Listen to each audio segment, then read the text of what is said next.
dénonçons, comme nous l'avons fait dans les réseaux sociaux de Reporters sans frontières depuis le week-end, et les interviews que notre secrétaire général également a eues et que moi-même j'ai eu à faire, sont des décisions que nous dénonçons avec la dernière énergie.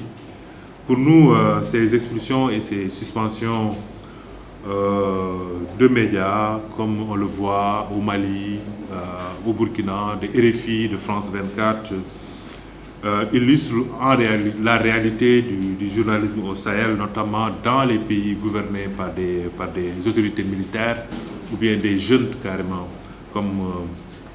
Et vous verrez tout au long de ce rapport que cela marque un nouveau recul, disons majeur, comme on le dit, depuis ce week-end, de la liberté d'informer sur la situation dans ces pays, comme le Burkina récemment, et bien avant, il y avait le Mali aussi.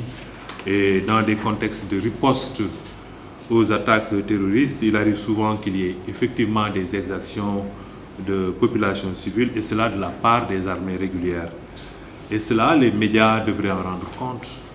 Et c'est ça, les médias devraient rendre compte de cela, de tous bords, comme ils le feraient aussi des attaques des groupes armés. Et les médias doivent en rendre compte au nom du droit du public à l'information.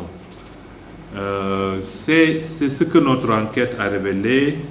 C'est aussi de lourdes tendances à restreindre la liberté de la presse dans le Sahel, les pays que nous avons ciblés, et en même temps à restreindre le droit du public à avoir accès à l'information. Comme on le dit aussi, nous sommes dans des contextes où des autorités cherchent à camoufler certaines de leurs exactions et ne souhaiteraient pas que les médias en parlent. Ça amène toutes ces stratégies pour suspendre, étouffer, expulser, tout cela est souvent arrêté arbitrairement.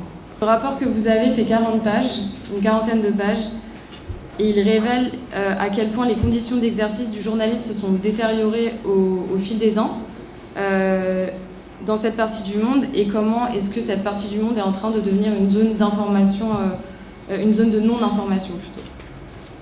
Donc, le rapport s'intitule « Dans la peau d'un journaliste au Sahel » et il décrit les nouveaux ennemis des journalistes locaux et de la presse, notamment presse locale et étrangère. Et il interroge aussi les moyens de relever le défi d'informer et trouve des moyens de résilience et donne aussi donc des initiatives de résilience et préconise un certain nombre de recommandations qui se trouvent à la fin du rapport. Il y a une trentaine de recommandations à la fin du rapport. Les coups d'État successifs n'ont pas arrangé les choses, ont carrément créé des situations difficiles. On a parlé des états d'urgence, tout cela. Les attaques terroristes aussi n'ont pas, il faut le dire, parce que également nous nous sommes entretenus dans cette enquête-là avec, on a essayé de reconstituer en quelque sorte, par exemple à Ouagadougou, une rédaction de radio communautaire qui était basée dans la province du Soum, mais qui était obligée de fuir parce que les terroristes les ont attaqués directement. Et ça, tout cela, ça impacte sur l'autel de la liberté de la presse du point de vue du Chili.